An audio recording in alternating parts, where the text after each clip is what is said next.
कि मेरे पति का किसी लड़की के साथ नाजायज़ संबंध है, जिसमें उनके पूरे परिवार वाले उनके साथ हैं। जो लड़की के साथ अभी चल रहा है 2019 से इसके साथ नाजायज़ संबंध चल रहा है मेरे पति के साथ। मैं एकदम रोते रही और वो फिर मेरे साथ जब मैं बोलने लगी ऐसा क्यों कर रहा है तो वो मुझे बहुत मारने लगे। तो फिर मैं बहुत रोने लगी और रो करके फिर मम्मी को बाथरूम से फ़ोन की। वो 10-10 मिनट पे आ रहे थे। खेलते रहते थे। पापा एक दो बहुत बार आए थे तो उसी में मतलब कि मम्मी को बहुत बार मारे भी थे। बस आवाज आ रहा था मम्मी का रोने का, तो तब भी हम गेट बंद था इसलिए अंदर नहीं जा पा रहे थे। एकदम संजना वर्मा को मारने लगी। मैं छुड़ाने के लिए गई, मुझे भी मारने लगी। नमस्कार दर्शक, देख रहे हैं आप, मैं हूं अमित कुमार। झारखंड की राजधानी रांची के बरियातू इलाके में एक ऐसा मामला सामने आया है जिसमें एक बहू ने अपनी मां के साथ मिलकर अपने सास को पीटा है और अपने घर से 30 लाख रुपए के गहने भी चोरी कर फरार हो गई थी। लेकिन यह मामला सरासर गलत है। क्योंकि संजना वर्मा आज हमारे साथ हैं और पूरी कहानी वो खुद अपनी जुबानी बताते नजर आएंगी।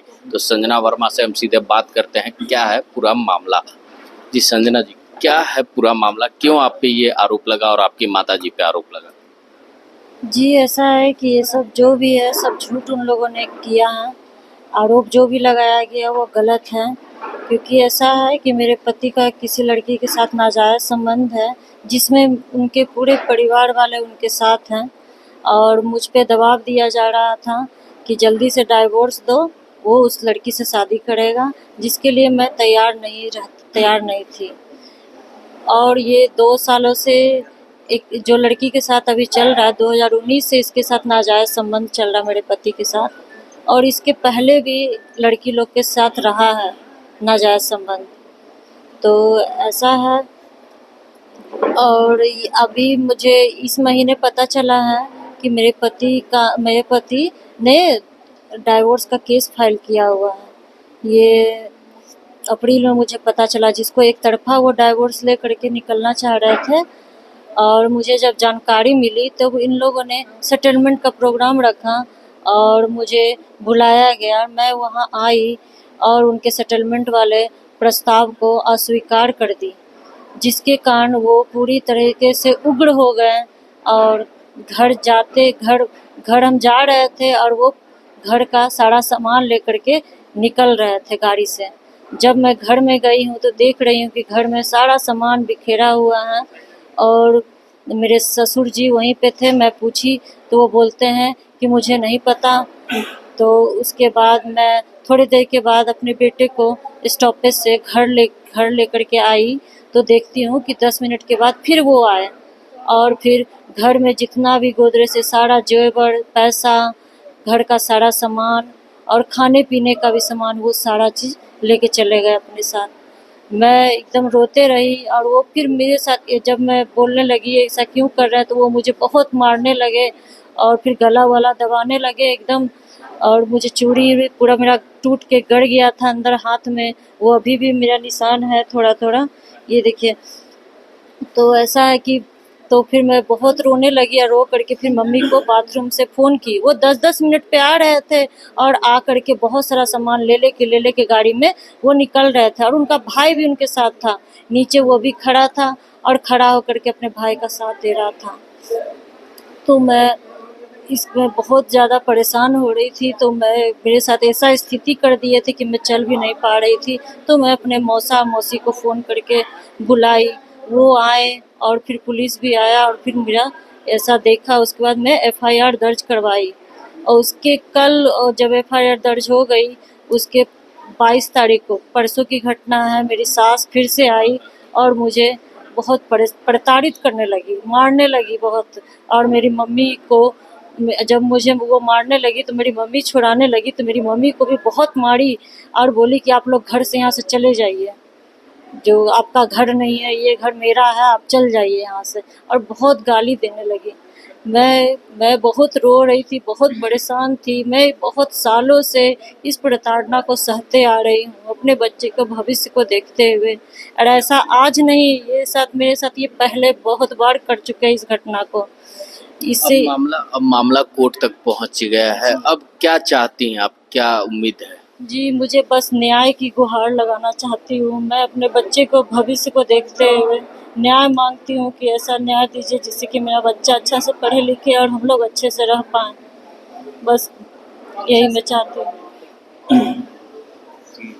ये संजना वर्मा थी और अब इनके बच्चे से हम बात करेंगे। विहान नाम है इनका। किस क्लास में है बेटे? 4 कौन से स्कूल में? DPS रांची। क्या कुछ होता रहा है घर में अभी तक? बहुत कुछ हुआ, हम ज्यादातर तो देखे नहीं है। पापा जब भी आते थे हमको नीचे भेज देते थे। अधिकतर टाइम तो बोलते आते थे सुबह सुबह, पर हमको बोलते थे कि हम रात ही में आ गए और सोए थे तुम्हारे साथ। तो हमको कुछ लगता नहीं था ज़्यादा, तो मतलब कि हम खेलते रहते थे। पापा एक दो बहुत बार आए थे, तो उसी में मतलब कि मम्मी को बहुत बार मारे भी थे, तो हम उतना अच्छा से देख नहीं पाते थे। एक बार मतलब कि गेट बंद कर दिए थे और हमको मेरी छोटी मम्मी और मेरी छोटी बहन के साथ खेलने भेज दिए थे। तो उस टाइम हम देख नहीं पाए थे, बस आवाज़ आ रहा था मम्मी का रोने का, तो तब भी हम गेट बंद था इसलिए अंदर नहीं जा पा रहे थे। तो मतलब कि उस दिन के बाद ना मम्मी को ना ये हॉस्पिटल लेके गया, तो वहाँ पे मम्मी ठीक होके आई थी। और बाकी ज़्यादा तो हम देखे नहीं थे। अभी हाल फिलहाल में ही पापा आए थे, हर एक चीज़ लेके गए। तो मतलब कि जो मम्मी मना कर रही थी, लेकिन मम्मी को ही मारने लग गए और हमको नीचे भेज दिए थे। चलिए, हालांकि बच्चा अभी बहुत छोटा है, महज 4थे क्लास में है और ये कितना मासूम है आप देख सकते हैं। इस बच्चे के साथ वाकई न्याय होना चाहिए। इसके आगे की उज्जवल भविष्य के लिए इसको न्याय मिलना चाहिए और उसी के लिए संजना वर्मा अब न्याय की गुहार लगाने पहुंची है। यहाँ पे उनकी माँ भी है, हम उनसे भी बात करते हैं। माँ जी, आप कहाँ से आई? मैं पटना से आई। जी। संजना को उसके पति ईशान वर्मा बहुत बहुत बहुत मारे पीटे और वो गला दाबे। उसके बाद संजना बाथरूम में घुस के मुझे फ़ोन की तो मैं पटना से चल दी। कल होकर के मैं पहुंची तो सबसे पहले मैं डायरेक्ट थाना गई, इन्फॉर्मेशन दी कि मैं संजना की माँ हूँ। ईशान वर्मा ने बहुत मारा है, पीटा है मेरी बेटी को। तो वो बोले कि आप माँ हैं, आप जा सकती हैं, आप जाइए। तो मैं यहाँ आई तो देखी कि पूरा एकदम छुरी से काट दिए थे। हाँ, उसका हाथ काट दिए थे, पूरा ब्लड भी गिर रहा था। और उसके बाद उसकी सास जो है परसों होके आई, एकदम उग्र की तरह आई और आते के साथ एकदम संजना वर्मा को मारने लगी। मैं छुड़ाने के लिए गई, मुझे भी मारने लगी। ओठ दाब मेरे ओठ से जो है ब्लड आने लगा। मैं यही आप लोग से निवेदन करूँगी कि किसी तरह संजना को न्याय दिलाइए। एक माँ की भी गुहार है न्याय की और इस छोटे बच्चे की और संजना जी की। मामला कोर्ट में पहुंचा और मीडिएशन कोर्ट में ये मामला चल ही रहा था, तभी कुछ और हुआ, वो हम जानने की कोशिश करेंगे। हमारे साथ वकील साहब हैं, सीधे बात करते हैं। सर, मीडिएशन में क्या कुछ हुआ? मीडिएशन में यहाँ मध्यस्थता में हो रहा था, बातचीत हो रहा था। वो मानने के लिए तैयार नहीं, रखने के लिए तैयार नहीं, क्योंकि उनको तो हर हाल में डाइवोर्स चाहिए। जो मोटिव था उनका एक्स पार्टी लेने का, स्टार्टिंग से पहले तो कोर्ट को भी उन्होंने मिसगाइड किया। जो पिटीशन फाइल किया गया है उसमें सेपरेशन दिखाया जा रहा है कि हम अलग अलग रहते हैं। वो पटना में रहती है, मैं रांची में रहता हूँ, बच्चा भी पटना में उसके साथ रहता है, ये दिखाया गया है। फैक्ट तो ये नहीं था।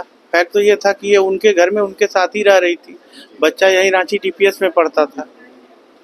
अब चूंकि उनको लग रहा है कि अब तो ये डाइवोर्स हो नहीं पाएगा, तो इस पर प्रेशर बना रहे हैं कि ये किसी तरह डाइवोर्स के लिए तैयार हो जाए।